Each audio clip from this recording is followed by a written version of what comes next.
Dacă ai dedica 8 ore pe zi pentru a merge pe un teren de basket să arunci la coș, crezi că ai deveni bun?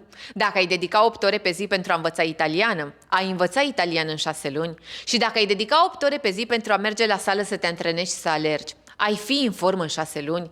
Dacă ai răspuns da, da și da, îți pun următoarea întrebare. De ce crezi că pentru a câștiga bani este diferit? Așa funcționează pentru tot în viață, mai ales pentru a câștiga bani.